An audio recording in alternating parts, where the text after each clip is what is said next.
virtual que hemos invitado a todos y a todas, gracias a los panelistas que ahora brevemente los vamos a presentar. Antes que nada recordarles que estamos transmitiendo también por el Facebook en vivo, por el Facebook de Anon, así que todas las personas que estarán de ahí conectándose, a partir del Facebook también pueden hacernos comentarios o preguntas que vamos a ir verificando durante el intercambio. También, más allá de los panelistas, todos los participantes podrán, mediante el chat, también hacernos consultas, preguntas o comentarios cuando empecemos con las presentaciones. Y la idea, bueno, es primero que nada agradecerles a Juan Cereta, a Daniel Olesker y a Mariana Mota por hacerse el tiempo, por estar disponibles para este intercambio que hemos promocionado y hemos promovido para que se realizara desde varias organizaciones de la sociedad civil, desde ANON, con el apoyo de ANON también, y que sobre un tema muy importante para nosotros, entendemos, quienes trabajamos por los derechos humanos, por los derechos sociales y específicamente por el derecho a la vivienda, es referente al nuevo régimen de alquiler sin garantías que propone la ley de urgente consideración, que está actualmente en el Parlamento. Y nos parece interesante e importante, bueno, abrir este espacio, aparte de otras acciones que hemos realizado para llamar la atención sobre estos puntos, porque, bueno, nos interesa que el público en general y que la gente conozca de qué se trata esta propuesta de un régimen de alquileres sin garantías, que viene asociado con cambios, sobre todo en los plazos y en las formas para los desalojos. Las organizaciones ya venimos alertando, pero bueno, será importante que los panelistas, y en eso les pido que por favor también podamos concentrarnos en explicar un poco en qué consiste esto, cuáles son los cambios al régimen actual, cómo coexistirían, cómo se solaparían, qué cosas cambian, porque nos importa también presentar la temática desde un lugar lo más amplio posible, en el sentido de que se vea que mucha gente está presentando o viendo esto como una solución. Nosotros estamos viendo también muchos riesgos y retrocesos, entonces es importante que se puedan ampliar y ver esas dos o más aristas de esta temática, por eso nos interesa que sean muy explícitos y que puedan explicarlo bien. Ya como decía, vamos a recibir mayores consultas que puedan haber. También a este panel está invitado el senador Gandini, que lamentablemente por temas de agenda no pudo estar hoy, pero bueno, nos parecía muy importante, y también dado los tiempos de que esto está siendo actualmente tratado en el Parlamento y ya los tiempos corren, que pudiéramos tener este intercambio. Así que sin más, yo voy a estar tratando de moderar lo mejor posible. Vamos a presentar, si bien todos y todas conocemos perfectamente a Mariana Mota, a Juan Cereta y a Daniel Olesker, es de rigor hacerles una breve presentación, porque también esto lo estamos compartiendo con compañeros y compañeras de la región, y queremos que esto, como decíamos, está quedando grabado y sea también útil para otras personas. Así que bueno, primero presentamos a Daniel Olesker. Gracias, Daniel, por estar, senador de la República por el Frente Amplio, economista, con una trayectoria amplia y conocida política y académica, como profesor titular también, grado 5 del Departamento de Economía de la Facultad de Ciencias Económicas de la Universidad de la República, como ha sido director del Instituto Cuesta Duarte, de la Central de Trabajadores PIT-CNT. También, bueno, ha sido, como economista, tiene una trayectoria clarísima y conocida en temas asociados a la vivienda, a las políticas de vivienda. Ha sido asesor de FUCPAN, la Federación de Cooperativas de Producción por Ayuda Mutua, y bueno, obviamente como consultor también nacional e internacional. También ha sido ministro de Desarrollo Social en el periodo 2011-2015, así que bueno, agradecemos, Daniel, y esta es simplemente una breve presentación. Si hay algo que corregir, ya nos dirás cuando tengas la palabra. Tenemos también a Mariana Mota. Muchas gracias, Mariana, abogada, jueza, que se ha desempeñado como magistrada en el juzgado de primera instancia en lo penal del séptimo turno de la ciudad de Montevideo, con mucha trayectoria e investigación en decenas de casos vinculados a violaciones a los derechos humanos.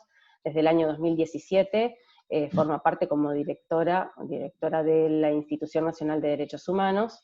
Así que bueno, muchas gracias, Mariana, también. La institución se ha expedido en el tema que hoy nos convoca, y bueno, obviamente podrá darnos luz en estas temáticas desde ese lugar y desde su trayectoria. Y tenemos a Juan Cereta, abogado, profesor adjunto, grado 3, coordinador de la Clínica de Litigio Estratégico, docente del consultorio jurídico de la Facultad de Derecho de la Universidad de la República también, coordina los casos complejos en derechos humanos, y también con amplia trayectoria en el litigio de estos casos de derechos sociales, vinculados muchos de ellos al derecho a la vivienda, los temas de desalojos, así que también, Juan, muchas gracias por estar. Así que sin más, si les parece, les doy primero la palabra a Daniel, después a Mariana y después a Juan, como los fui presentando. Hacemos una ronda de 10 minutos y empezamos con este intercambio para, bueno, echar un poco de luz a esta temática que nos preocupa hoy. Adelante, Daniel. Bueno, gracias por la invitación. Por los compañeros que están en el panel, y como voy a tratar, digamos, de concentrarme en los argumentos que tratamos de dar en la comparecencia en el Parlamento cuando se trató este tema, y no profundizar en temas específicos jurídicos y demás, que seguramente lo van a hacer mucho mejor Juan y Mariana. Yo quisiera plantear 3 puntos. Primero, algo que tú decías al comienzo, en qué contexto se desarrolla esta propuesta, ¿no? Es decir, está claro que Uruguay tiene problemas de acceso a la vivienda, y en particular en este caso, a la vivienda a través de los alquileres, o sea, no se actúa sobre un problema inexistente. Sin embargo, esa es mi opinión, después los compañeros podrán dar también su opinión, o bueno, compañeros que están integrados como Benjamín, que también han trabajado mucho esto, pero de los problemas que tiene el mercado de arriendos, la garantía es uno de los problemas, pero en mi opinión no es el problema central en las dificultades del acceso, digamos, ¿no? Entiendo que hay problemas de dificultades en los precios, dificultades en la relación entre el ingreso que la persona tiene, o sea, que hay otros problemas en el acceso, porque si uno mira la exposición de motivos, que es muy cortita, pero dice que de alguna manera fundamenta esta solución como que este fuera el problema casi único en el sistema de arrendamiento. Un sistema, además, que viene de muy larga data en Uruguay, que es un sistema con una fuerte presencia liberal en su conceptualización, ¿no? Viene desde la ley de arriendos, el decreto de la ley de arriendos de la dictadura y otros mecanismos posteriores. Entonces, lo primero que quería comentar es el contexto en el cual se inscribe esto, donde atacar solo uno de los problemas que tiene el sistema, y a mi juicio no el más relevante, puede no ser un buen mecanismo para resolver la problemática del acceso al alquiler. En el último punto voy a hablar de algunas soluciones que nosotros en su momento habíamos propuesto y que yo las comenté también en la comparecencia. Lo segundo, sobre la solución en concreto, asumiendo que es una solución parcial porque solo ataca uno de los problemas que tiene. Ellos en la comparecencia, si ustedes leyeron las actas, van a ver que pasaron de que esto era la super solución a que las últimas referencias es que esta era una cosa que probablemente no diera mucho resultado, que iba a convivir con los otros sistemas y que no tenían demasiada expectativa en que esto fuera una gran solución, digamos, ¿no? Eso fue lo último que terminó diciendo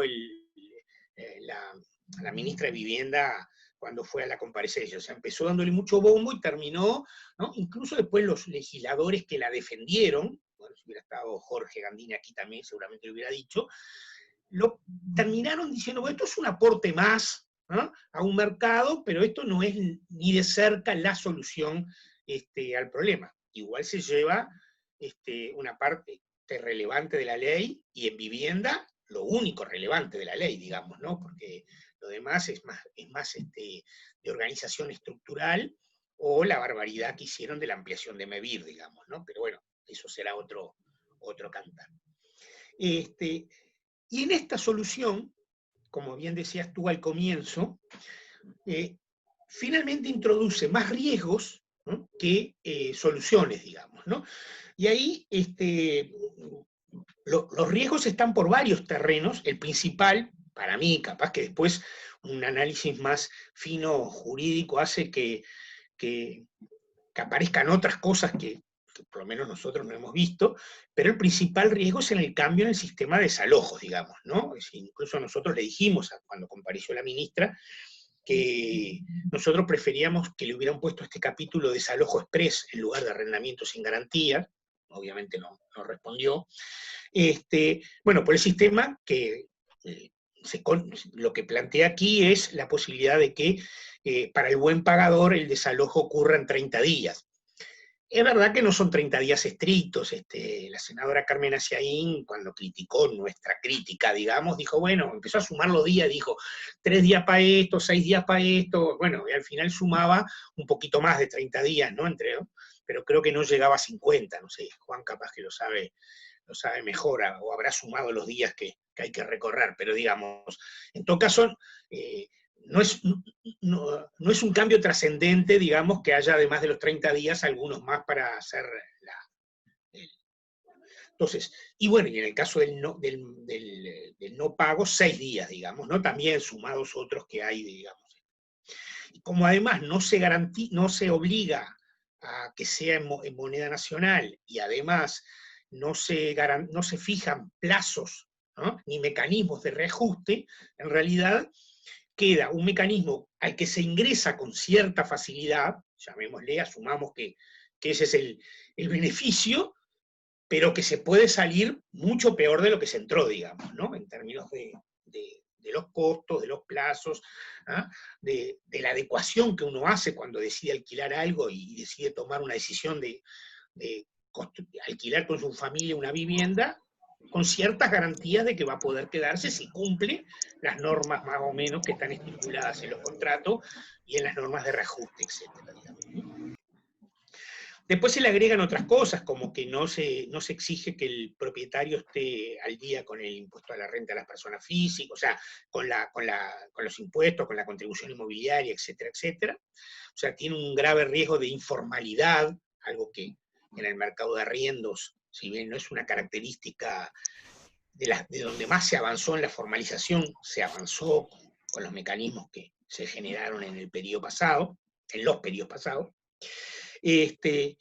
Bueno, y otros elementos que están presentes de alta flexibilidad para el arrendador. Quiero decirlo, no sé si ustedes leyeron el acta, que cuando compareció la comisión de la Cámara Inmobiliaria, tampoco le dio demasiado, o sea, tampoco dijo, bueno, esto, en nuestros asociados hay gran entusiasmo con esta solución, tampoco lo dijo, ¿no? Más bien dijo lo contrario. Es verdad, yo no tengo idea, pero imagino que la Cámara de Operadores Inmobiliarios representa un nivel de arrendadores que es obvio que no es a los que va dirigido esta propuesta, entiendo. Pero... Y lo tercero que quería plantear es que es evidente que si hay más problemas que el de la garantía, y además hay que buscar mecanismos de mayor regulación, nosotros hicimos varias propuestas allí alternativas que podrían ayudar a este problema sin generar esta especie de flexibilidad aguda. Bueno, por ejemplo, en el programa de gobierno del Frente se planteaba la existencia de un mercado de alquileres regulado al lado del mercado libre de viviendas, no como sustituto, sino en coexistencia con él. Pero se planteaba la regulación y se establecía en el régimen de garantías, pero también en el régimen de precios y en el régimen de contratación, ¿no? Lo que se le ofrecía, el beneficio que se le ofrecía al propietario no era ni el desalojo express ni las otras flexibilidades, sino ser quien entraba a ese mercado regulado, recibía los beneficios que el Estado daba para quien arrendaba, por ejemplo, los subsidios de alquiler, las exoneraciones de IRPF u otras. O sea, eran contrapartidas para el arrendatario y el arrendador, pero las del arrendatario tenían que ver con beneficios en relación al otro sistema, pero no de flexibilidad de sus condiciones o de desalojo, de otro género. Pero también el sistema de garantías existente, como el sistema de garantías de la contaduría, que es un sistema que ha avanzado muchísimo, de aquel viejo sistema que era solo para públicos, pasó a ser un sistema que incluye a jubilados, a privados con convenio. Está el sistema además lateral, digamos, subsidios BOTMA-MIDES. Es decir, el Estado ha avanzado, entonces, ¿por qué no era un camino mejor ir aumentando el grado de regulación del Estado en el mercado, incluyendo esta posibilidad de un mercado regulado como el que comenté recién, y no ir a este mecanismo de flexibilización? Por ahí en algún momento ellos dijeron que eso les implicaba costos, porque implicaba costos de subsidios y demás, y que esto era un problema entre privados que para el Estado no tenía ningún costo, y según ellos, al principio dijeron podía solucionar el problema, al final fueron bastante escépticos de la solución. Por lo tanto, quería en estos 10 minutos, además de plantear los problemas del sistema, plantear que existen otras alternativas para un problema que efectivamente existe y sobre el cual hay que trabajar para ayudar a dar soluciones. Todas ellas, básicamente, con la protección estatal y no con la desprotección estatal. Creo que cumplí los 10 minutos que tú me has asignado. Perfecto, perfecto. En la segunda vuelta podré agregar alguna cosa. Perfecto, gracias, Daniel. Mariana, tenemos contigo, vamos contigo a los 10 minutos. Gracias. Dale. Bueno, gracias por la invitación y por los panelistas que acompañan también. Digo, que nos superponemos en las opiniones porque en realidad coincido en muchísimas cosas que dice Daniel, y seguro que Juan tiene una casuística que yo voy a obviar porque no la tengo en este momento. La institución efectivamente emitió primero un informe que lo presentó en el Senado, en primer lugar referido a la situación de los derechos de libertad, la infracción penal, etc. Luego también complementó con todo este otro capítulo que vendría a ser los derechos económicos, sociales y culturales, y en la modificación que sufrió el Senado a diputados emitió el otro informe donde incluimos también esta parte de la situación de arrendamientos y desalojos urbanos. En primer lugar, además, hay como muchos aspectos, quiero complementar lo que dice Daniel para no reiterar cosas, ¿no? A mí una de las preocupaciones es esto de sacar de una normativa específica que regulaba al tema de arrendamientos, así como hay una normativa específica de arrendamientos y desalojos rurales, había una normativa específica de arrendamientos y desalojos urbanos, y se mete en este bolsón de una ley que tiene un montón de aspectos, un montón de temas, que no le hace bien a lo que es la regulación normativa de un país. O sea, en general los países tienen leyes que toman una temática y la desarrollan en profundidad, y bueno, y uno se remite a esas leyes. Ahora uno se va a remitir a una LUC, tanto para hablar del arrendamiento y desalojo, como para hablar de las modificaciones del Código Penal, como para hablar de las funciones de la Secretaría de Inteligencia del Estado, o sea, cosas totalmente disímiles en una ley. Entonces hace una desprolijidad normativa muy grande, realmente y lamentable. Y también hace a que, bueno, ya el propio tratamiento del alumno hace que el de poder desarrollar y profundizar en el análisis acerca de si los cambios son pertinentes o no, y si de qué manera sería mejor regularlos y establecerlos, y de qué manera sería mejor redactarlos, porque a veces después termina el tema de la redacción, pues termina afectando la interpretación. Implica que el análisis a profundidad de esta normativa está muy afectado, muy llevado al tiempo rápido que no permite hacer. Una característica fundamental de esta modificación es que le saca el carácter de orden público que tenía la normativa. El carácter de orden público implica que esta normativa, que establece, cuando la ley dice es de orden público, quiere decir que no se puede modificar por voluntad de las partes.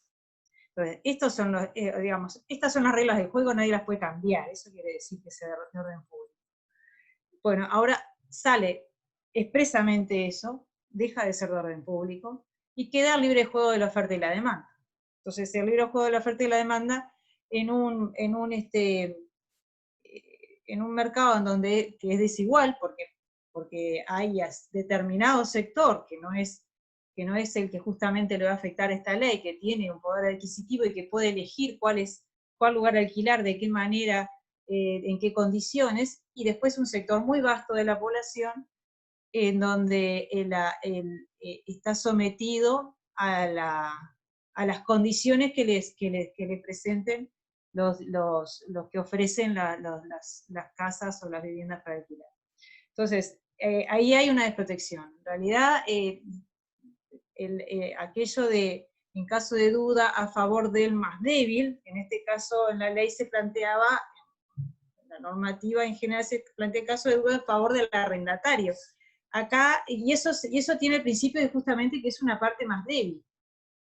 Esto no se contempla en la ley, o sea, va en la misma línea de dejar de ser de orden público, de evitar, de plantear que esto sea libre juego de dos partes que no son iguales, a definir que, bueno, que las partes regularán los plazos, la forma de el precio, la forma de actualización, los plazos de arriendo, ¿no? No los plazos de desalojo, por supuesto. Entonces, en la anterior regulación había un plazo de estabilidad mínimo, ahora no lo hay. Entonces, se desviste totalmente el régimen anterior de toda una serie de garantías para tratar de llegar a un equilibrio entre dos partes que no son iguales. Entonces, eso genera, y va a generar y se va a visualizar, porque además ya se visualizaba en el régimen anterior, porque las dificultades que tenía un amplio sector de la población de acceder a las garantías o de acceder al pago de determinado precio, ahora van a ser mucho más agudas. En la discusión parlamentaria se planteó en alguna parte la cuestión de quién controlaba las condiciones de habitabilidad del mercado inmobiliario que se abriera con este nuevo régimen legal. No está previsto, y es probable que aparezcan soluciones habitacionales, entre comillas, de condiciones muy deplorables, pero bueno, no hay una regulación, no hay quien diga, bueno, esto se va a controlar y se va a decir esto es posible de alquilar o esto no está en condiciones de alquilar. Eso no está previsto tampoco en la ley. Entonces, se empobrece el régimen legal en el sentido de protección y no se le da, bueno, se disminuyen las garantías, ¿no? De nuevo, esto de la abreviación de los plazos de desalojo atenta también para las personas que tienen un trabajo con la poca estabilidad que puede generar, que bueno, que se va a generar además en este tiempo de crisis. Entonces el desalojo va a ser muchísimo más rápido, habilita que sea mucho más rápido.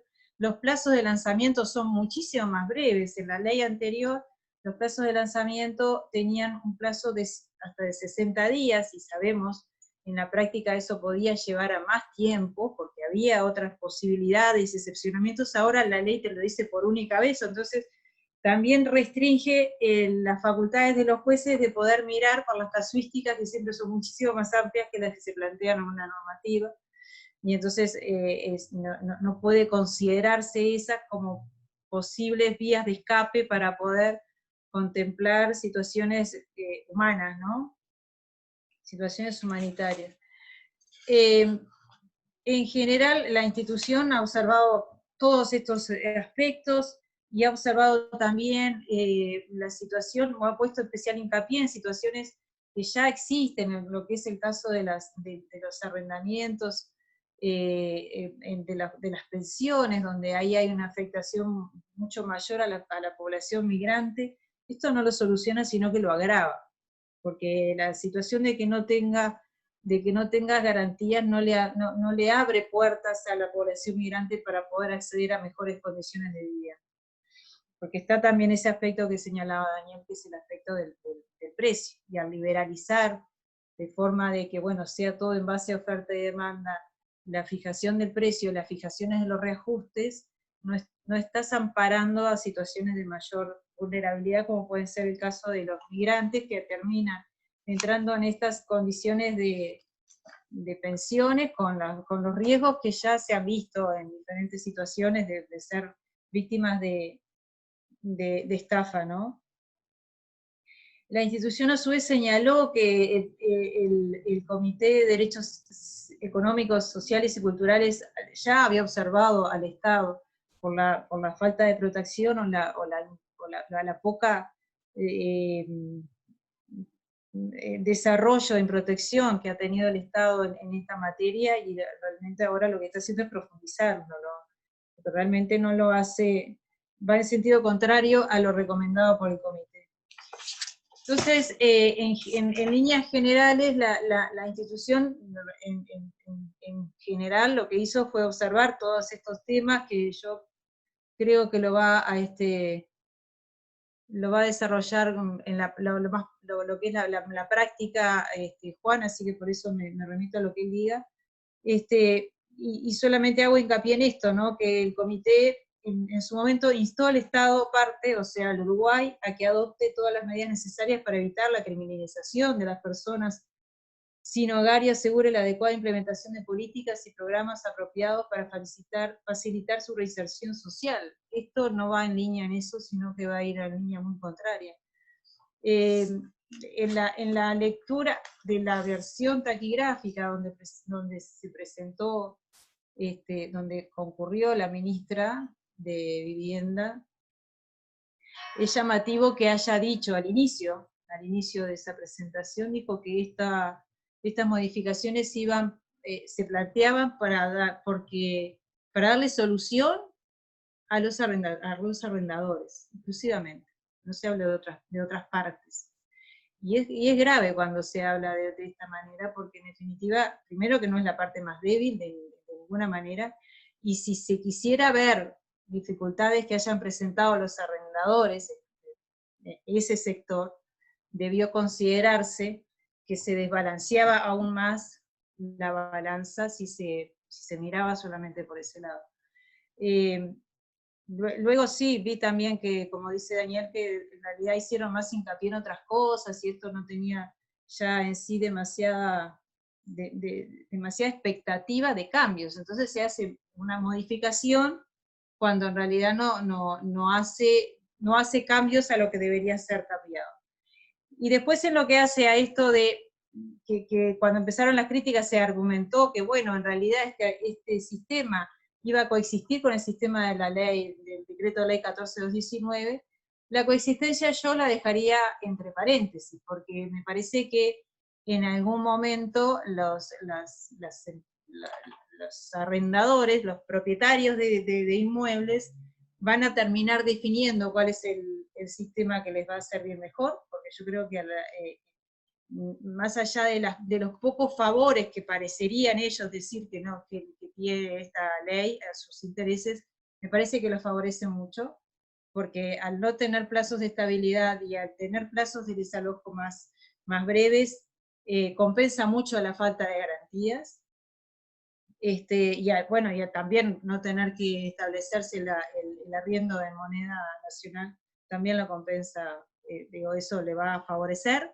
Yo creo que van a empezar a aparecer los contratos ya con esta ley, y las posibilidades de discutir un contrato escrito y preescrito ya sabemos que son nulas. Entonces, o alquilás o chao, te vas. Y después habrá otra empresa que presentará el mismo contrato. O sea, es muy fácil de un lado poder organizarse y establecer cuáles son las pautas de contrato, o sea, que los arrendadores puedan establecer cuáles son las pautas de contrato, y eso, desde el otro lado, del lado de los arrendatarios, es muy difícil poder discutir esa cláusula. De manera que, además hasta lo traigo en persona, porque hace poquito mi hija alquiló, y empecé a mirar el contrato, y empecé a hacer comentarios, es decir, esta cláusula no va, esta cláusula está mal, pero además porque me acordaba de lo que corresponde a las normativas básicas de riendo, y entonces me decía, no, pero esto ya lo hizo el abogado tal, que es muy importante, no me importa que sea muy importante, pero entonces lo gracioso era que eso no se modificaba, te lo dan para leer 5 minutos antes, si te gusta bien, y si no, andate y conseguite otro lugar. O sea, no hay posibilidades de discutir los términos de contrato, eso, seamos claros, es así. Entonces, es grave cuando no hay normativas que tengan que ser cumplidas, cuando partimos de que no es una ley de orden público. Entonces, hay un sector que está muy desguarnecido. Por acá Perfecto. dejo y espero a lo que diga Juan y las preguntas. Bárbaro, gracias Mariana. También traes otros puntos, como igual que Daniel, bastante importantes que podemos seguir ahora desarrollando después y seguramente van a haber algunas consultas. Les recuerdo también a todos que estamos por el Facebook de Anon y que también ahí pueden hacernos comentarios y consultas para los panelistas. Entonces, Juan, te doy la palabra. Bueno, muchas gracias por la invitación. La verdad que un placer compartir con los panelistas y con los demás compañeros, muchos amigos que veo por ahí unidos al Zoom. Bueno, a mí cuando me pidieron opinión sobre este capítulo de régimen de arrendamiento sin garantía, me pasó lo mismo que cuando me pidieron opinión sobre el capítulo de la LUC que refería a seguridad. Me parecía que lo único bueno era eliminarlo. O sea, no encuentro ninguna otra alternativa que no sea, que deje algo que no sea eliminar todos sus artículos, el primero hasta el último. Pero más allá de esa opinión, ya leo el título, que dice régimen de arrendamiento sin garantía. Y no voy a ir tanto como Daniel, que le quería poner desalojo express, pero vamos a respetar el nombre que trae.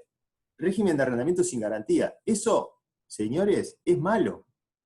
Es malo que exista un régimen de arrendamiento sin garantía. Por definición, es malo para todos. Porque un régimen de arrendamiento sin garantía lo que trae es inestabilidad.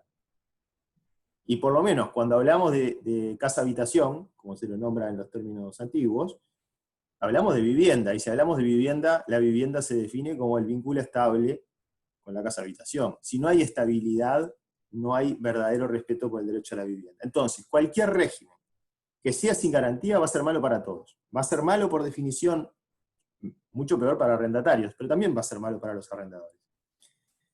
Y desde el punto de vista del análisis, digamos, entre comillas, filosófico, en realidad este capítulo nos devuelve a 1868. No lo digo yo, lo dice el último artículo de este capítulo, que dicen todo lo que no sea regulado por esta ley, regirá el Código Civil. Nuevamente, regirá el Código Civil para los arrendamientos. Es decir, 1868. Si quiero ser un poco más condescendiente, 1927, la ley 8153, que de alguna manera regula un poquito mejor el Código Civil. No es que Narvaja fuera un torpe, es que en 1868 se concebía que la relación entre arrendador y arrendatario era entre iguales. Eran tres personas que estaban en la misma situación y que podían negociar libremente las condiciones de ese contrato.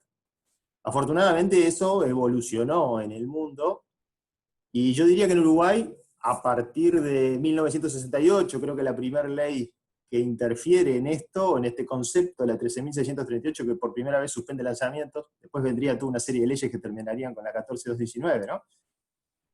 Pero ese quiebre en Uruguay, y en el mundo también, pero en Uruguay particularmente, se da en una disyuntiva muy clara. Existe una corriente que prioriza la tutela del derecho a la propiedad y que prioriza, por tanto, la autonomía de la voluntad de las partes, entendiendo que arrendador y arrendatario son exactamente iguales y están en las mismas condiciones de negociar. Y la evolución nos lleva a otra interpretación que se plasma en la legislación, incluso la legislación nuestra, con algunos vaivenes, pero en general esa evolución histórica es así, que empieza a considerar de otra manera el derecho a la vivienda y al arrendamiento como una manera de dar satisfacción al derecho a la vivienda.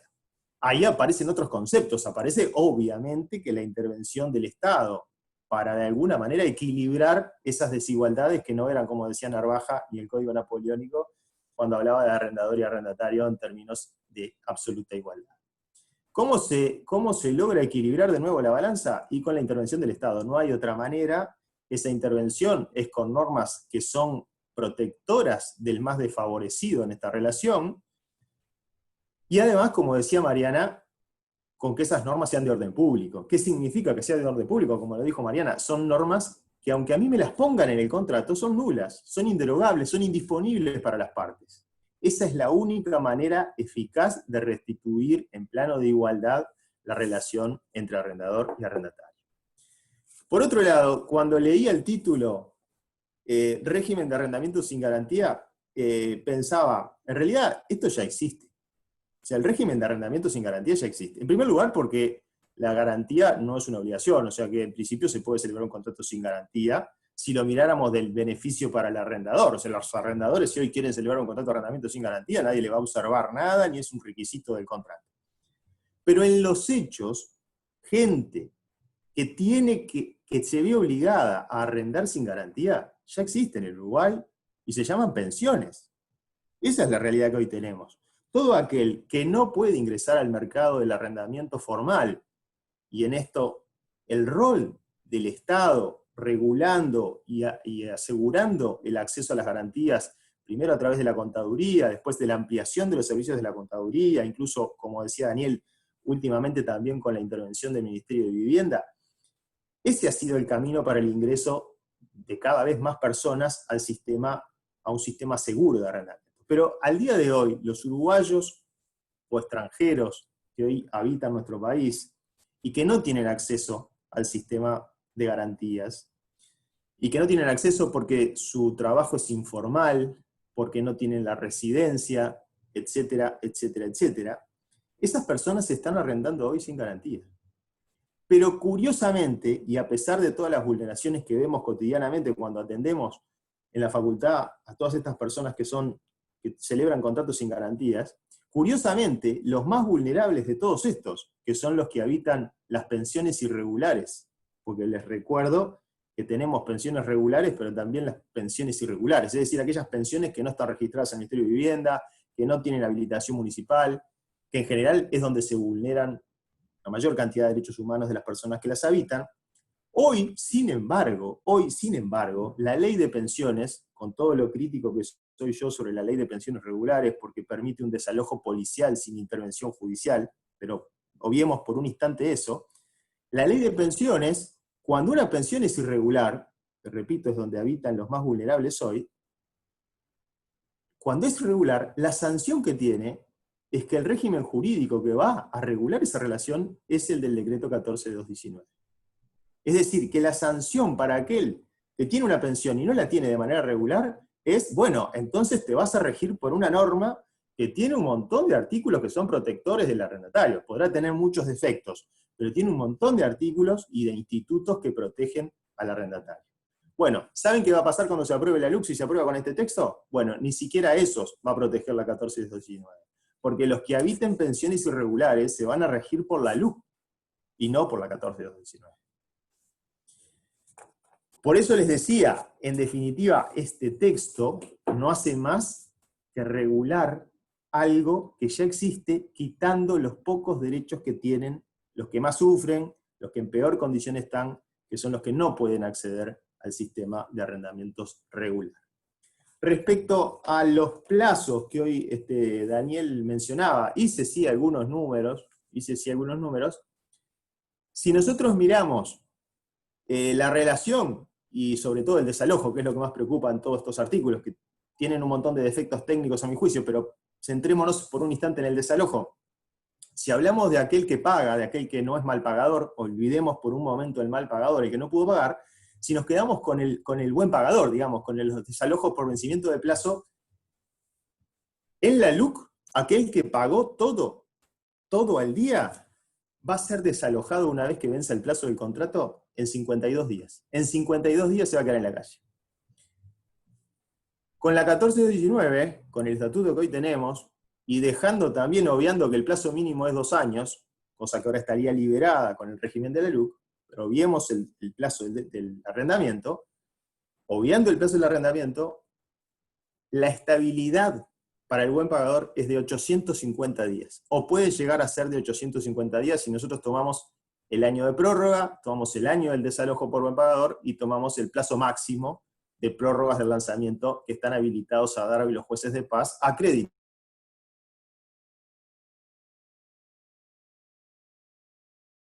De la ley invierno, a condiciones especiales de los moradores, etcétera, etcétera. Pero pasamos, para buenos pagadores, y sin considerar el plazo mínimo de contrato de 2 años, de 850 días a 52 días. Si yo tomo además los plazos del contrato, bueno, ahí la comparación ya va a 1580 días versus 52 más 30 días, que podría ser el mínimo del plazo de un contrato por la ley. En el caso de los malos pagadores, de aquellos que no pudieron pagar, bueno, el desalojo es casi por la policía, porque estamos hablando de 6 días de desalojo, más 5, pongámosle 5 para lanzamiento y 5 de prórroga, que es el máximo de prórroga que puede dar un juez de paz para un mal pagador. Quiere decir que estamos hablando prácticamente que la gente se queda en la calle de un día para otro. Lo que está pasando hoy en las pensiones, ya no va a ser escandaloso, ya no va a dar lugar a que venga la televisión a mostrarlo, sino que va a ser algo absolutamente legal y regulado por esta ley de urgente consideración. Desde el punto de vista procesal, pero más que procesal de la defensa de los derechos, me interesa muchísimo también destacar algunas modificaciones al régimen que ya existe, que parecen menores, pero están lejos de ser menores. El plazo que hoy tiene una persona a la que le llega un cedulón de desalojo para esgrimir sus defensas, porque la gente lee hoy, sin la LUC, lee un cedulón que dice, usted tiene un desalojo para dentro de 30 días, usted tiene un desalojo para dentro de 15 días, pero a su vez, en ese mismo cedulón, aparece un plazo para esgrimir defensas. Hoy, el plazo para esgrimir defensas, hoy es de 10 días.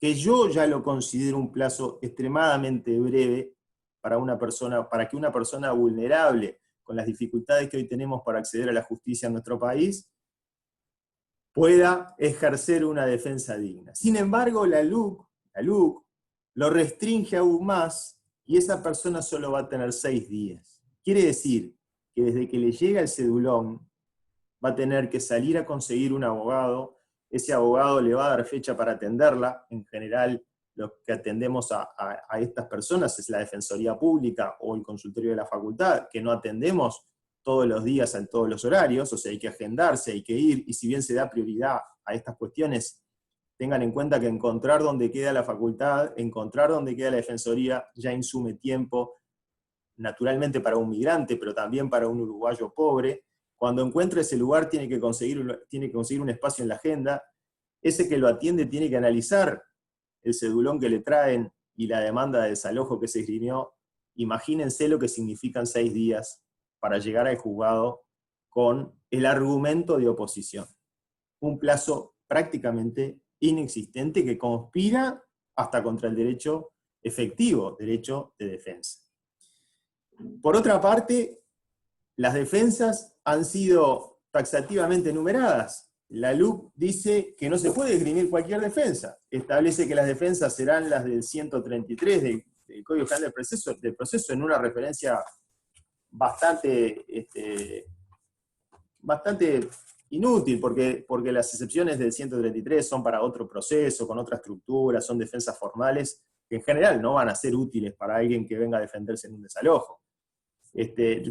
Lo cual es una referencia bastante inútil, pero a su vez dice, bueno, cuando no se cumpla con los requisitos que establece la ley, que son todos requisitos que puso el arrendador. O sea que si el arrendador, si alguien se vio en la necesidad de firmar un contrato, como decía Mariana, en estas condiciones, pues esos requisitos se van a cumplir, porque si no, no estaríamos en esta situación. Quiere decir que tenemos además restringidas las defensas, plazos sumamente breves, no solo para el desalojo, sino también para el ejercicio de la defensa. Incluso para la prórroga del lanzamiento hay una remisión que me parece sumamente curiosa y me llama la atención.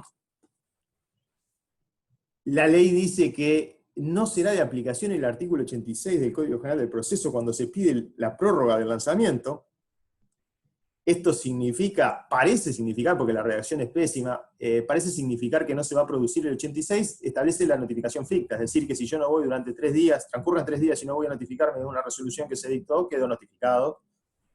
Bueno, dice que no sería de aplicación, como si la persona quedara notificada por el solo hecho de que el juez ese día dictó el decreto que otorga la prórroga. La verdad que bastante incomprensible. Si hubieran querido achicar ese plazo de 3 días, hubieran mandado notificar personalmente a la persona y ahí tendríamos certeza de que se entera que no le dieron la prórroga o que le dieron la prórroga. Que es uno de los problemas, de los dramas con los que vive esta población. No sé hasta cuándo estoy, no sé cuándo me tengo que ir, no sé si me quedo mañana en la calle. Si querían por lo menos respetar mínimamente la dignidad de estos moradores, lo mínimo era notificarlos personalmente y decirles, mire, sí señor, usted se tiene que ir tal día. Es lo mínimo ya en un ámbito de respeto a las personas. Por otro lado, también hay restricciones a la hora de interponer recursos. La resolución que rechace las excepciones no se puede apelar, es decir, que ahí tampoco tenemos el constitucional doble control de que no sea solamente un juez el que controla el cumplimiento de la ley y que las partes puedan, en definitiva, tener la garantía de la doble instancia.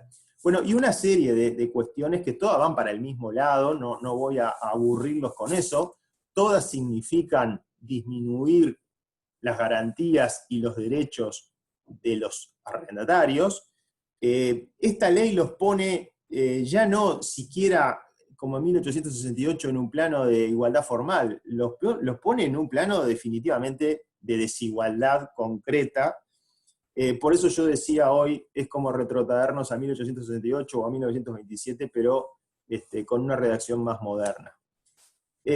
Sin perjuicio de esto, y de este análisis que es más que nada formal, creo que tampoco puede obviarse la situación de las sociedades donde se dictan estas normas.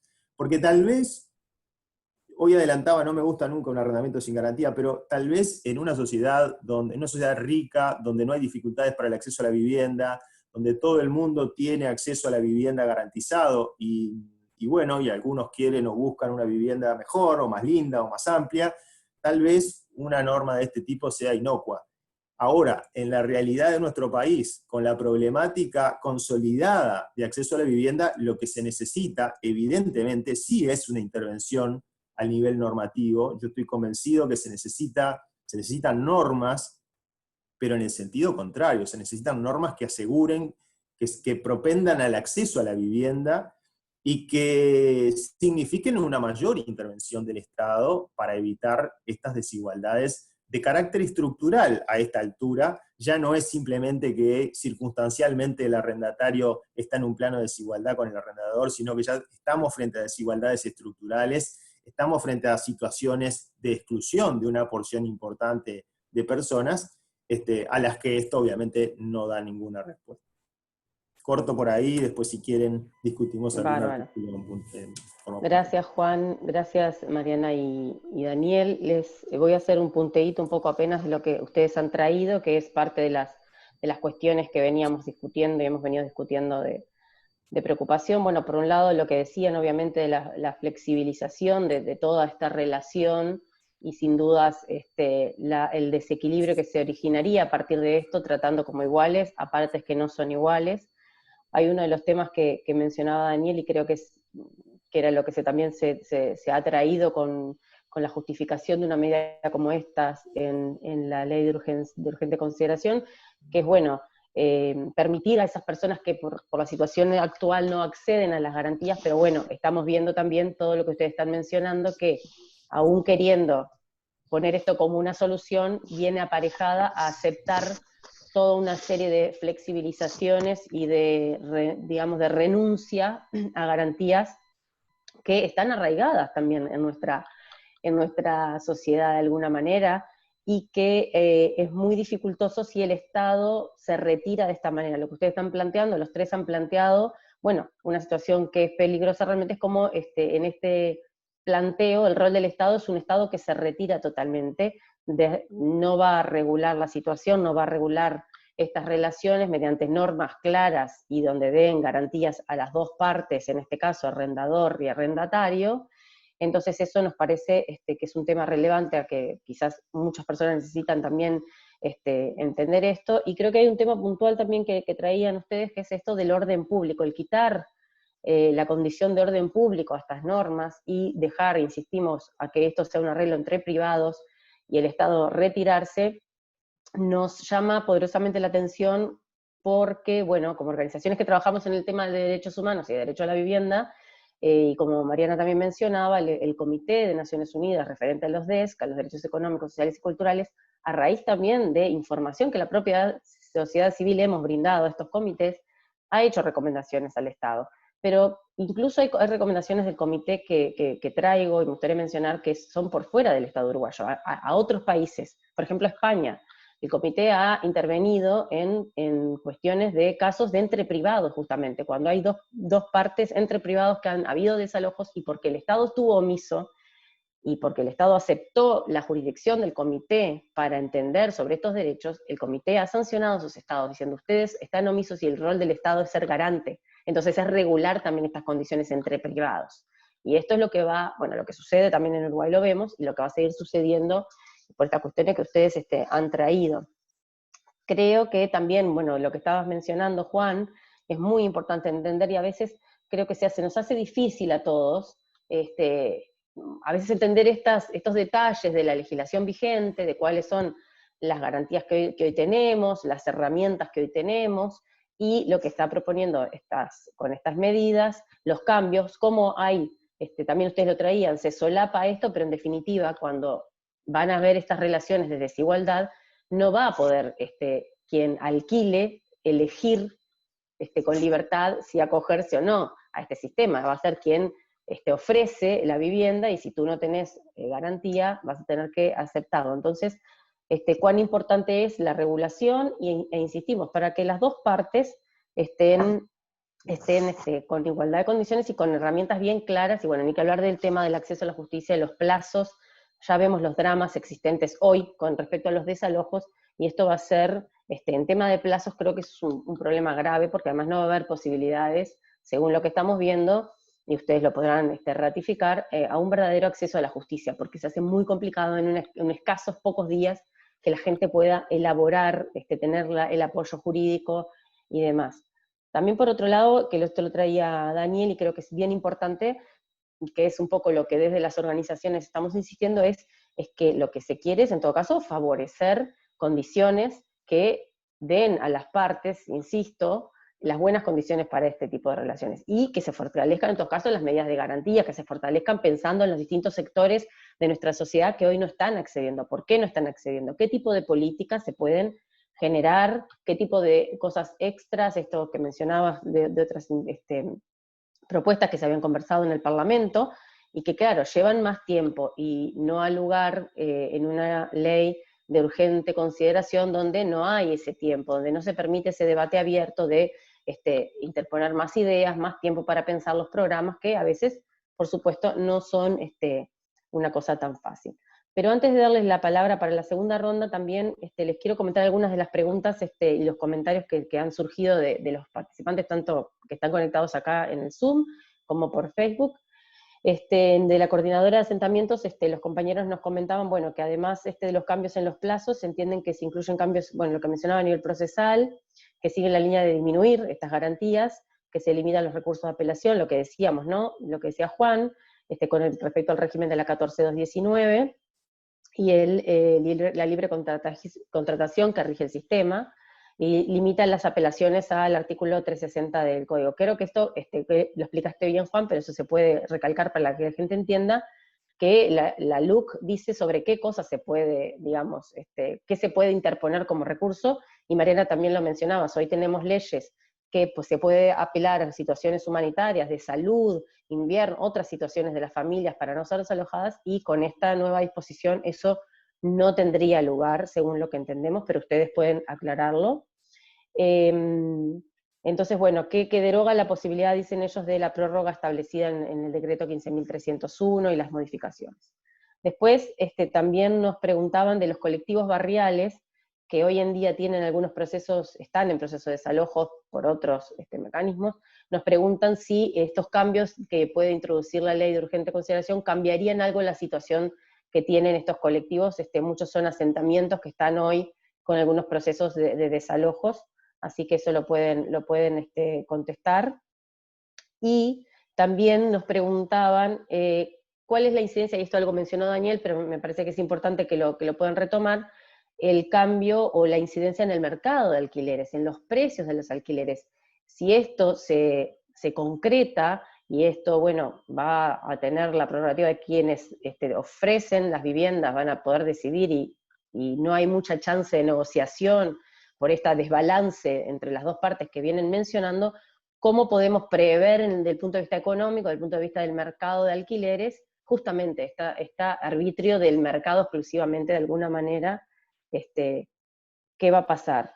Y bueno, vienen comentando también en los temas de la igualdad compensatoria,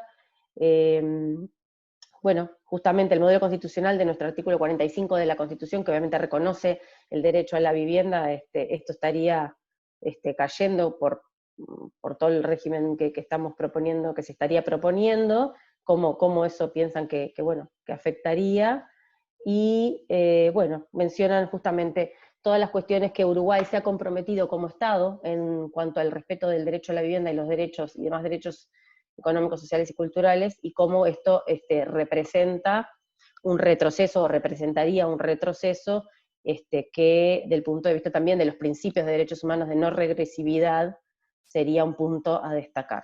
La dejo por ahí, las consultas que venimos recibiendo, y Daniel, te damos la palabra por 5 minutos más, o un poquito más.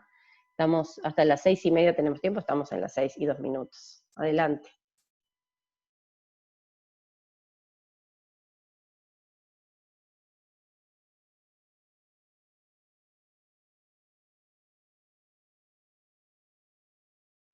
Perdón, Daniel, estás en silencio, no te escuchamos. No volví a Ahí. poner el... Ahora sí. No, decía que me parecía que muchas de las preguntas iban más orientadas, sobre todo los vínculos con las leyes anteriores a Juan o a Mariana, y así que voy a usar menos tiempo, les voy a dejar más a ellos, pero quería decir 3 cosas. Juan decía hoy que un sistema de arrendamiento sin garantías no es bueno, y yo comparto esa opinión, me parece que es claro. Sí. Justamente lo que el Estado debe hacer, o ha tratado de hacer a lo largo de la historia, es cuando el privado no tiene condiciones de dar sus propias garantías, generar un sistema por el cual le sustituya la garantía con una garantía pública, digamos, ¿no? O en algunos casos con fondos de garantía, porque eso es otra cosa que también en muchas partes del mundo existe, y que es que a partir de acuerdos bipartitos entre organizaciones, a veces empleadores y empleados, u otros mecanismos, se gestan a partir de descuentos sobre las nóminas, fondos de garantía que ayudan, digamos, a los trabajadores de ese sector. Eso en muchas partes existe, en Uruguay hay algunos sectores que lo han ido empujando, y en un país donde por lo menos hasta ahora existe negociación colectiva, puede ser un punto importante, digamos, ¿no? Entonces, para ir a la pregunta de los precios, cuando no hay garantía, hay inestabilidad. Por lo tanto, la inestabilidad se paga. Finalmente tiene un precio, digamos, tiene un costo. Entonces, parece natural. Yo no puedo decir cómo va a incidir en el mercado general de arrendamiento, porque eso supondría que uno está pensando que este sistema va a tener una expansión que la va a ser representativa como para incidir en el mercado. Pero si lo comparamos con el precio que tendría ese arrendamiento con garantía, el precio va a ser más alto, eso no hay duda. O sea, puedo hacer esta apreciación sobre el precio. Es decir, si yo utilizo este mecanismo a cambio, bueno, porque no puedo utilizar otros o por lo que fuera, es evidente que en el precio va a haber un componente y a pesar de que ya hay otros beneficios, el hecho de que no tenga plazos mínimos, o bueno, el hecho, digamos, de las monedas, ya tiene otras ventajas adicionales, pero mi opinión es que quien arriende bajo estos sistemas va a pagar más, va a cobrar más, va a tener un plus, ¿no? Se va a asegurar, digamos, un plus de cobro sobre el precio. Porque además, no creo que ellos en algún momento, de las tantas vueltas que dieron, dijeron, bueno, esto en realidad es para los inmigrantes, dijeron. Entre las tantas cosas que estaban en las actas que ustedes podrán ver, dijeron eso. Entonces, yo creo que va a ir hacia una población que no tiene posibilidad de dar garantía, o que decide no usar las garantías que pudiera eventualmente tener, ¿no? Me refiero a sectores informales, etc. Y por lo tanto va a incidir en el precio. Esto es una cosa. La segunda cuestión que quería decir, que lo tenía anotado en mi presentación y no lo dije, y Mariana lo mencionó y me lo hizo recordar, es que toda norma se tiene que analizar en su texto y en su contexto. Entonces, una norma que flexibilice el acceso a la vivienda o mejor dicho, el desacceso, o sea, genere condiciones para un acceso que permita ser flexible en la salida, en la coyuntura en la económica que estamos viviendo, que no es para mí no es una coyuntura, yo creo que vamos a pasar una etapa relativamente larga de dificultades económicas en el acceso al empleo, digamos, ¿no? Probablemente no para las grandes corporaciones, pero sí para el acceso al empleo, donde la línea debería ser ajustar los mecanismos de protección y no desajustarlos, digamos, ¿no? Por ejemplo, para decir algo, cuando compareció el ministro de Salud el otro día en el Parlamento, le dije, ¿qué van a hacer cuando en septiembre venzan los seguros de desempleo? Esa gente va a perder el FONASA y va a tener que ir a ACE. En ese caso, la plata que usted le están pagando a las mutuales por las cápitas, ¿se las van a ahorrar o se las van a trasladar a ACE para que atienda a esas personas? ¿O le van a dar a esas personas la continuidad del FONASA, aunque no tengan seguro de desempleo, transitoriamente por 3 o por 6 meses como una medida transitoria? Bueno, no contestaron nada, pero sí fueron receptivos a que esas personas que entre septiembre y octubre les vence el seguro y donde hay un porcentaje importante, todos estimamos que no va a volver a su puesto de trabajo, digamos, ¿no? Hay una idea de que va a ser un volumen importante, va a generar una inestabilidad mayor en el acceso a esas personas. Entonces, en ese contexto, poner estas normas es más problemático también. Y la tercera cosa que me había notado también a partir de... Bueno, se me pasó, dejo a los compañeros y si me la recuerdo, cuál era la tercera cosa que quería aportar, además, digamos, de lo de la coyuntura y lo del precio. Daniel, quizás era vinculado a lo que decíamos de fortalecer, pero ya lo que quizás era vinculado a que le decíamos, bueno, estas otras medidas que llevan... ¿Ahí me escuchás? ¿Ahí me escuchás? ¿Hola? ¿Me escuchan los demás? Te escucho cortado. Bueno, sigamos con los otros y después volvemos. Sigamos con los otros y volvemos. Te escucho como cortado, sí. Sí, un poco viendo en esto de un poco las preguntas para poder ir abordándolas todas y un poquito de cada una, en realidad, sin especificar en alguna.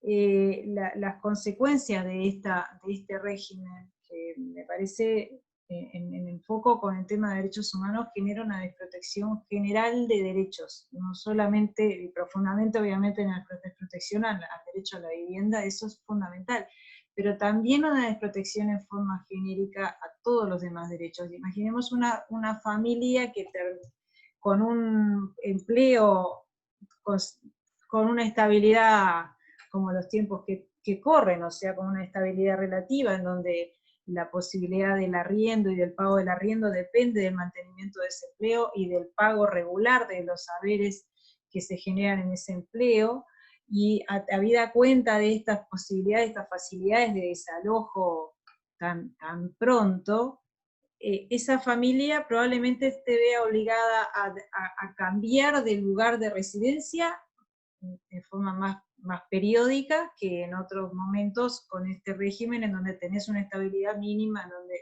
los plazos para desalojo y en donde las posibilidades de defender el mantenerse en esa vivienda tienen otro marco jurídico.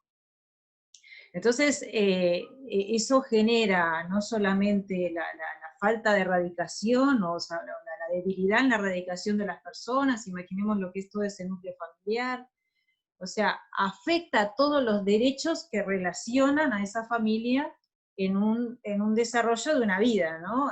Los hijos en sus lugares de aprendizaje escolar, la atención de la salud, el vínculo con el trabajo de cada uno de los integrantes, y después el decir, bueno, si de acá me sacan, ¿a dónde voy? En general, en un mercado que uno puede adivinar que va a ser muy fragmentado, porque yo creo que va a haber determinado mercado que se va a seguir rigiendo por... eventualmente puede existir mercado donde puedan elegir a ver si se va a contratar por la 14219 o por esta nueva ley. Yo realmente creo que va a primar la contratación por esta nueva ley, pero que no tenga esos avatares, pero después va a empezar a surgir un mercado con mucho más precariedad en la vivienda, con valores más altos, porque coincido con Daniel que en la medida de que la garantía no esté presente, de alguna manera ese beneficio de una garantía se va a trasladar al costo, porque no se va a perder, de alguna manera se traslada. Y entonces, y con menos condiciones, con condiciones más precarias de vivienda. Y probablemente lleve a un aumento de los asentamientos, porque si no puedo alquilar, porque las condiciones no son favorables, va a terminar aumentando las condiciones de viviendas irregulares. Entonces, genera, en definitiva, una precarización general de los derechos de la vivienda fundamental, pero de todos los que están relacionados a ello. Y también me imagino lo que van a hacer, justamente lo que mencionaba Juan, pero que es una realidad que se va a ver, la mayor cantidad de desalojos, la situación de esas familias en la calle, que en realidad, en general, se ha tratado, y me consta en los diferentes sistemas o juicios, que se lleva hasta las últimas posibilidades de evitar los desalojos, de evitar aquellas situaciones de la familia con sus muebles en la calle. Esto, en la medida que se facilita, porque la situación, la normativa lo habilita, va a generar realmente esas situaciones en donde aparecen las otras problemáticas. ¿Qué pasa con los niños en la calle? ¿Qué pasa con la situación de esas personas?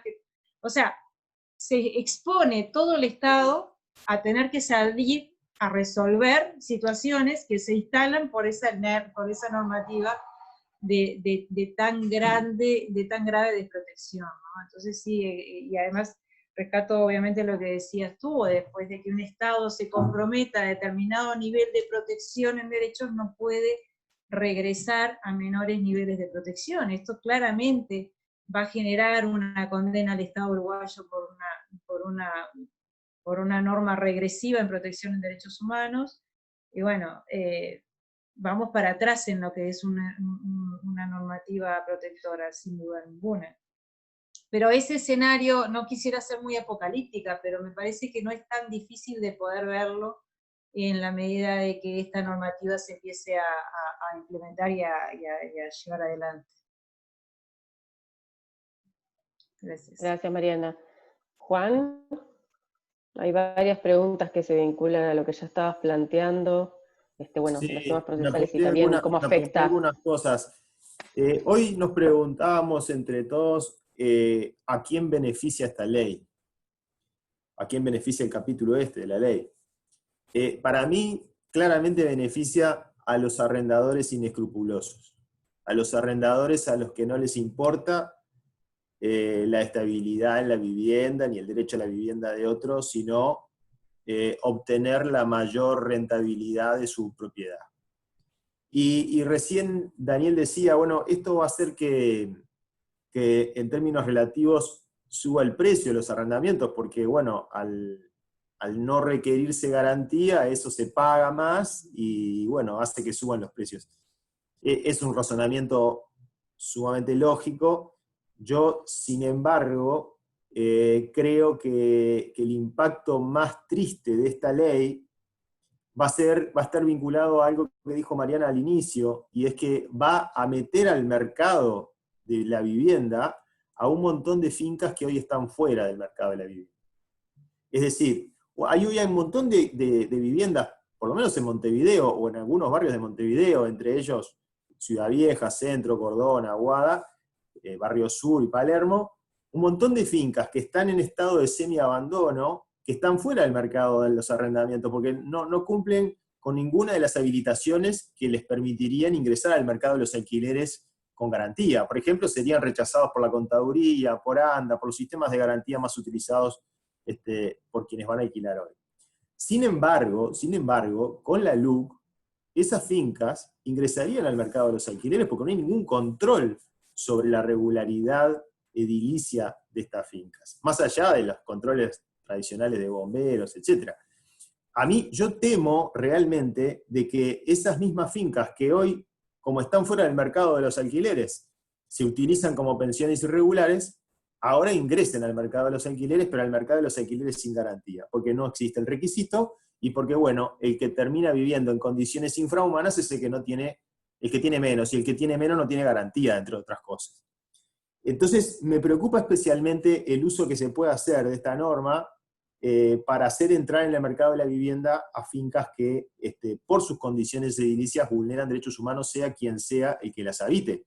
No es raro, bueno, vos, Ivana, lo conocés perfectamente, pero no es raro que nosotros todas las noches atendamos personas que vienen y nos cuentan que viven sin luz, que viven sin agua potable, que viven en una finca que hay un baño que se comparte entre 40 personas, o que hay que levantarse a las 5 de la mañana para bañarse a las 8, o que hay que hacer cola para cocinar.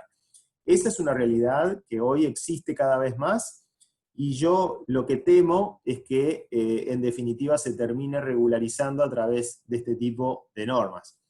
Que como decía al principio, vuelven a una tutela indiscriminada del derecho a la propiedad, prácticamente pasándole por arriba a todos los demás derechos, entre ellos al derecho a la vivienda, que ha sido recogido expresamente en la Constitución, en el artículo 45, y que sin embargo es uno de los de más difícil cumplimiento coercitivo, porque incluso las veces que hemos apelado al Poder Judicial para la tutela de este derecho, la verdad que los resultados han sido muy pobres.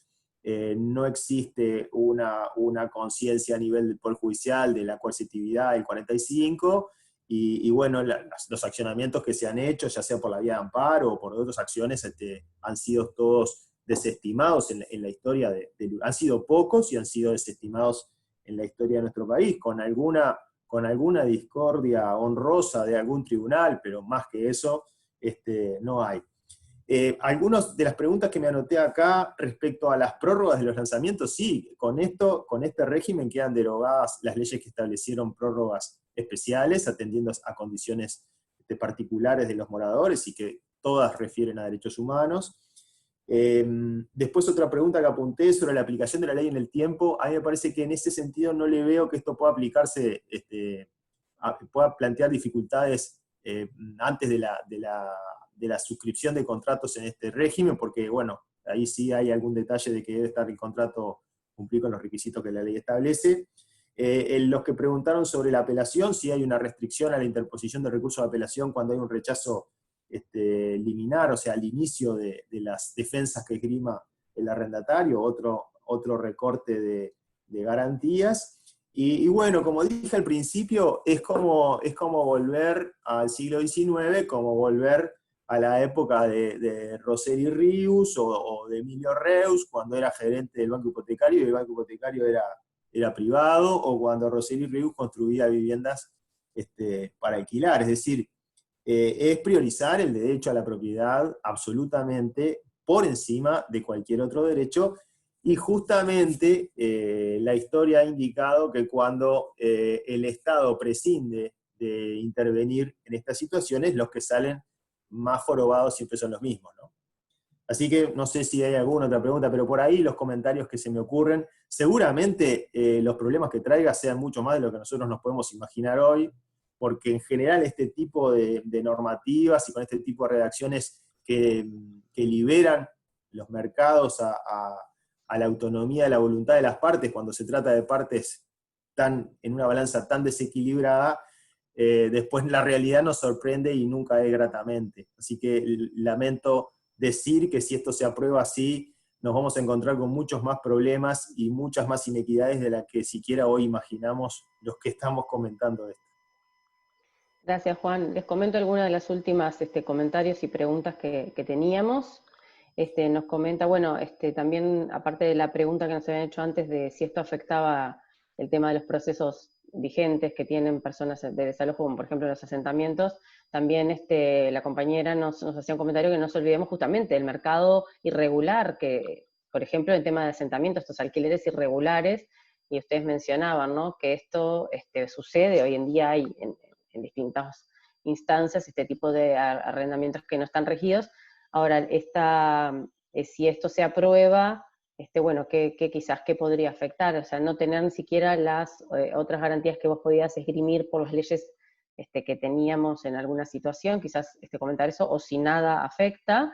Y la otra cuestión que comentaban también es, bueno, además, y en línea quizás a lo que tú mencionabas, Mariana, es, bueno, sin duda la vulneración a otros derechos humanos, por la interdependencia que tienen todos los derechos humanos, y justamente en este peligro de los desalojos, la inestabilidad, o sea, no tener la seguridad de la tenencia estable de una vivienda, cómo afecta, por ejemplo, a mujeres, a niñas, niños y adolescentes que están en situaciones, por ejemplo, de violencia de género, de violencia intrafamiliar. O sea, son situaciones que al agravarse, y en este escenario que estamos planteando de dejar esto a una inestabilidad mayor, van a agravar sin duda también en esas consecuencias que tristemente vemos en nuestro país y en el mundo.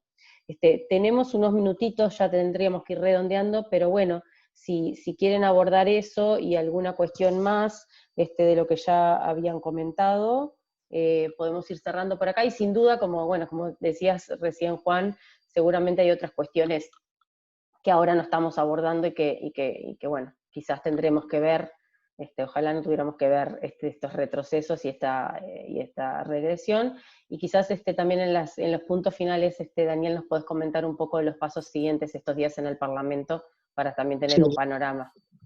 Sí, a ver, Te dejo. un comentario general que me parece que sí es importante.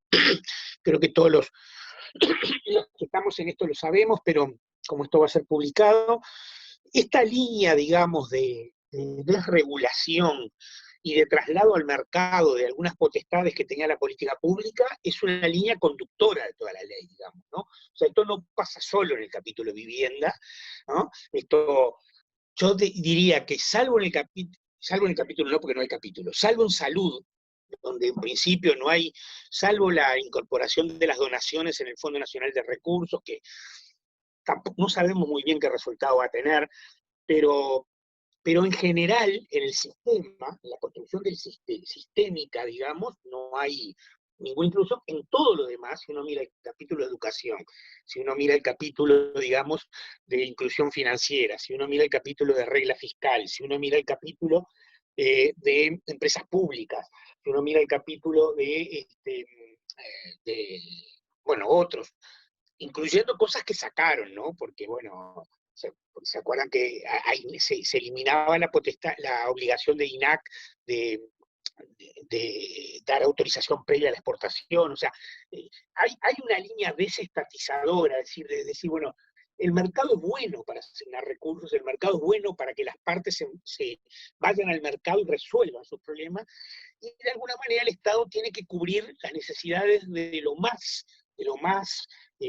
perentorio, digamos, pero en líneas generales no es bueno que el Estado intervenga, ¿no? Y entonces, esta es una línea conductora de toda la ley, y esto no, más allá, repito, del cambio, de que lo de la desmonopolización de ANCAP se sacó y algunas cosas que se sacaron, esto no cambió, y tampoco cambió en diputados, porque los 30 y algo de cambios que se hicieron en diputados, en general, son de menor porte en relación a esta temática que estamos analizando, que es el tema del Estado, digamos, ¿no? O sea, no, se va a aprobar la ley tal cual ahora vuelve al Senado, porque como hubo cambios tiene que volver, pero no hay cambios trascendentes. Entonces me parece que esto es importante, es decir, que vamos en una línea conductora que es probable, yo diría casi seguro, que la ley de presupuesto se exprese con cambios importantes en las dotaciones presupuestales de organismos que tradicionalmente han crecido mucho en estos últimos años, ¿no? Me refiero básicamente a los organismos que ejecutan políticas sociales, porque hay una visión de que el acceso a los bienes sociales, a los servicios sociales, es mejor en el mercado, ¿no? Es decir, hay una visión general sobre eso. Entonces, creo que la LUC no la podemos ver aislada de eso. Y yo siempre recuerdo, en relación a vivienda, que lo que era el capítulo de cambios en la estructura del ministerio en la versión original de la LUC, ¿no?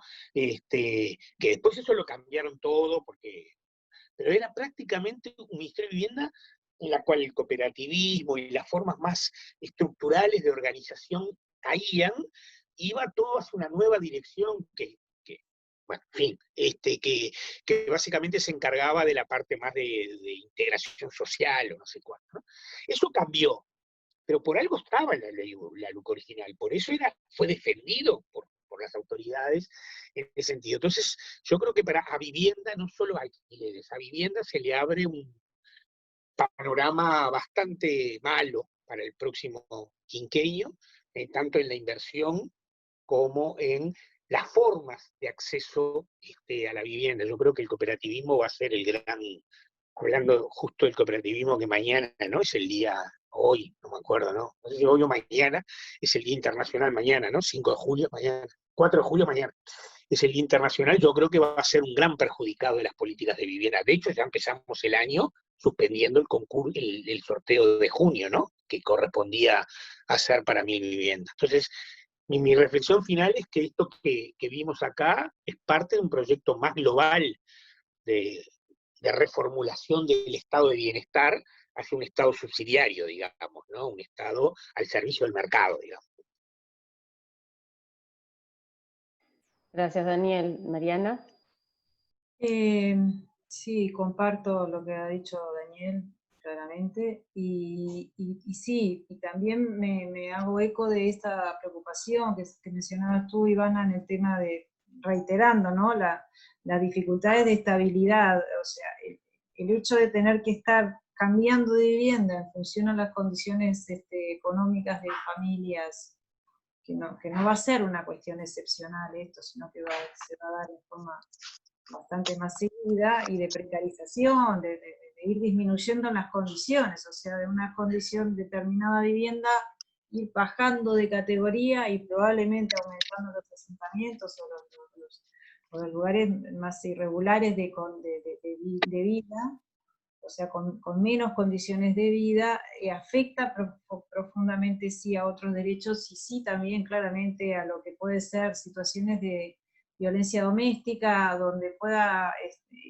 dificulta el seguimiento de casos de violencia doméstica, y también dificulta el seguimiento de otro tipo de situaciones de familia que requieren de la ubicación de la familia en determinado contexto barrial, en determinado contexto de desarrollo de vida, que esto lo va a entorpecer claramente, ¿no? O sea, de manera que sí, lo preocupante de esto es que no está mirado en poco a un desarrollo de una vida mucho menos digna, ni siquiera un desarrollo de una vida estable. Entonces, eso es complejo, y me parece que bueno, que en el desarrollo de esta ley, de cómo se vaya ejecutando, de las dificultades que se vayan surgiendo, algunas las podemos adivinar, otras pueden ser más graves de lo que pensemos, otras ni siquiera tenemos idea, y bueno, empezarán a aparecer. Habrá que ver cómo se involucran otros organismos que hoy día no estaban necesariamente involucrados, pero probablemente empiecen a aparecer. Bueno, ¿de qué manera van a poder cubrir esas necesidades? O en todo caso también actuar en función del cumplimiento de esta ley. Digo, yo me imagino que los desalojos van a terminar en esta cosa tan rápida y tan exigua, en la imposibilidad de poder resolverlo, la aparición de un INAU para resolver la situación de los niños, o la aparición de la policía para poder hacer un desalojo compulsivo. O sea, situaciones que en otro momento eran muy excepcionales, esto se va a volver como más común. Y bueno, y a eso, como decía Daniel, la normativa que también está en la LUC, dándole mayores facultades a la policía, el debilitamiento de políticas sociales para abordar determinadas otras situaciones que ahora no se están contemplando, genera un panorama muy sombrío, la verdad que sí, y bueno, además de poder observarlo y preocuparnos, es un poco ser muy alertas y muy expectantes, saber de qué manera esto se viene desarrollando, y empezar a denunciarlo claramente, y digamos, ejercer esa posibilidad de señalar estos errores y empezar a tratar de corregirlos, porque digamos, una ley se modifica con otra ley. Así que bueno, evidenciados que fueran los errores y los perjuicios, porque es triste que se camine sobre los daños de las personas, porque al final se va a terminar caminando sobre eso para poder lograr de alguna manera que estos cambios que son tan regresivos puedan volverse a resolver en protección a las personas, a los grupos más débiles, ¿no? Así que por ahí no tengo muchas expectativas, va bien que ninguna de lo que pueda resultar acá, y bueno, y ser como muy conscientes y muy alertas a lo que pueda suceder, y estar resumiéndolos, observando cómo afecta directamente, de qué manera las cosas que podamos empezar a conocer tienen relación directa con esta nueva normativa, y empezar a generar los caminos necesarios para que se modifique, ¿no? Gracias, Mariana. Juan, para el cierre. Bien, no, coincido con lo que decía Mariana, que a veces no nos damos cuenta de visualizar la importancia que tiene la tutela del derecho a la vivienda en relación a todos los derechos que van de la mano con gozar del derecho a la vivienda, ¿no? Todo lo que significa la estabilidad para permitir el goce de otros derechos, arranca en tener una vivienda digna. Por eso la importancia de la tutela del derecho a la vivienda en general. Y también coincido con Daniel cuando decía que el espíritu de la ley en su conjunto es único. Yo diría que la filosofía que inspira la LUC es de la intervención estatal solo a la hora de reprimir, después la intervención estatal desaparece, y cuando es a la hora de reprimir normalmente es para disciplinar a los pobres o disciplinar a las personas que están excluidas por distintas razones. O sea que ahí no debería llamarnos la atención. Yo ni siquiera haría la excepción que hizo Daniel sobre la financiación del Fondo Nacional de Recursos, porque también es una financiación a propósito de exoneraciones tributarias y de donaciones de particulares, lo cual de alguna manera también es dejar en manos de los privados la tutela de derechos fundamentales. Creo que el espíritu es único, que hay cosas que afortunadamente se han sacado de la LUC, eso creo que es un logro, porque siempre convengamos que la versión original era mucho peor, pero bueno, pero creo que vamos hacia una coyuntura que va a necesitar de un trabajo social mucho más intenso para resistir la vulneración de derechos fundamentales. En eso invito a todas las organizaciones que están acá presentes, que sé que están comprometidas especialmente con el derecho a la vivienda, pero creo que es un escenario para todos los derechos sociales en su conjunto, sociales, culturales y medioambientales, diría. Todos los DEC van a estar, los DESCA van a estar en una etapa, todo hace presumir en una etapa de dificultades. Y en el ámbito que me corresponde a mí, bueno, ejercitar con los estudiantes y con las nuevas generaciones de egresados de la Facultad de Derecho el desafío de fundamentar no solamente en las normas legales nacionales, sino en utilizar la Constitución, en utilizar los tratados internacionales, y reivindicar los derechos humanos, porque bueno, porque el orden jurídico no lo da solamente la ley, ni los reglamentos, ni los actos administrativos que dicta el Poder Ejecutivo, y en ese sentido es un desafío intelectual más importante, pero bueno, es lo que toca en esta coyuntura, y me parece que hay que aplicar criterios que no estamos tan acostumbrados, como decía recién Mariana, el principio de no regresividad, y muchos otros que hacen a los derechos humanos y a la definición de derechos humanos. Bueno, seguramente vendrán tiempos donde habrá que trabajar y escribir sobre esas cosas para ir haciendo carne y intentar disminuir los impactos de estas normas que tienen un contenido notoriamente regresivo en materia de derechos humanos, donde también la lucha social es fundamental y trascendente. Gracias, Juan.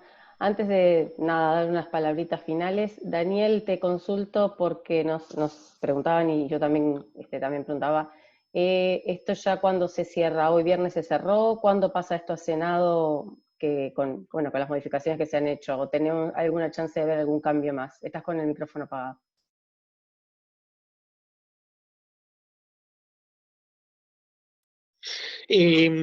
No. ya se está votando, así que más cambios no hay, y además nosotros no podemos votar, yo eso no lo sabía, pero bueno, esta es la primera que estoy en el Senado, pero no podemos de los cambios que hubo votar algunos y otros no. Se vota en bloque, o aceptamos los cambios que vienen diputados o no los aceptamos, digamos, ¿no? Nosotros no los vamos a aceptar, pero van a salir igual, obviamente, porque lo tienen la mayoría. No, ya no hay más cambios. Y eso seguramente entra al Senado. El diputado tiene hasta el 7, o sea que en realidad tiene hasta el martes, digamos, para votar. Ahora estaban votando educación, por ejemplo. No sé si seguramente van a terminar entre el lunes o martes, y capaz que el miércoles 8, que hay sesión de Senado. Nosotros tenemos que volver a citar la comisión, además, ¿no? O sea, tiene que ir a la comisión de la LUC especial, en la comisión votarse. O sea, que yo calculo que va a ser en el entorno de jueves, viernes, la semana que viene, que va a quedar aprobada, digamos, ¿no? Pero no hay grandes novedades para Bien, haremos el este seguimiento. boletín, digamos. Sí. Bueno, gracias, haremos el seguimiento, gracias a los tres, gracias a todas las personas que participaron, a Anon, que nos dio todo el apoyo logístico además, y para realizar este intercambio. Seguiremos, como ustedes dicen y como ustedes saben, todos quienes estamos comprometidos y comprometidas con los derechos humanos, con los derechos integralmente, y haciendo foco en el derecho a la vivienda, pero integralmente, trabajando estos temas, y sobre todo porque retomo esto que ustedes tres han mencionado, y me parece que también, ya que esta sesión queda grabada y después otras personas pueden rever nuestras reflexiones y discrepar o estar en acuerdo, remarcar que también el marco justamente por el cual nosotros intervenimos, nos expresamos, es porque primero que nada tenemos toda la legitimidad del mundo como cualquier habitante de este territorio, nos ampara justamente los derechos fundamentales, los derechos humanos nos amparan para opinar sobre los puntos de interés y los temas que nos parecen de relevancia pública, pero además porque justamente reivindicamos el rol de los derechos humanos, y en ese rol el sujeto obligado, o sea, quienes deben tomar acciones, es el Estado, y el Estado tiene que tomar acciones también positivas, acciones concretas para favorecer el ejercicio y el goce de todos los derechos. Entonces, por eso se hace pertinente, y por eso intervenimos, y por eso trabajamos, y desarrollamos debates para que, bueno, entre todos y entre todas, lleguemos a también hacer no solo las intervenciones que tienen que ver con las preocupaciones, pero todas las propuestas que también siempre hacemos desde los distintos ámbitos de sociedad civil, de la academia, en interacción con los distintos actores de nuestra sociedad. Entonces, nos parece muy pertinente siempre la reivindicación de este marco de derechos humanos que tiene justamente al Estado como el sujeto obligado y garante de estos derechos, y por eso esperamos una acción que los proteja. Así que bueno, seguiremos estando conectados, y seguiremos en la medida de todas nuestras posibilidades produciendo estas reflexiones, y bueno, también generando propuestas de cuando vemos que hay cuestiones que van en retroceso, como creemos que va a ser este régimen que venimos conversando esta poco más de hora y media. Así que muchísimas gracias de nuevo a Daniel, a Juan, a Mariana, a todos y a todas, a las organizaciones integrantes de ANON, a las organizaciones aliadas que hemos estado trabajando, somos varias, y estaremos siguiendo compartiendo en las redes y en nuestras páginas web y en todo lo que tenemos a mano para la comunicación, para seguir aportando a la reflexión y a la incidencia, como también decías, Juan, a seguir reivindicando el relato, porque estos relatos de los derechos humanos no son solo lo que está escrito, sino lo que sucede en la vida concreta de las personas. Así que les agradecemos muchísimo por este tiempo, y la dejamos por acá, pero seguimos. Gracias a todos. Adiós. Gracias. Si quieren prender los micrófonos y saludar, o las cámaras. Gracias. Muchas gracias. Gracias a todos. Muchas gracias a todos. Seguimos. Seguimos.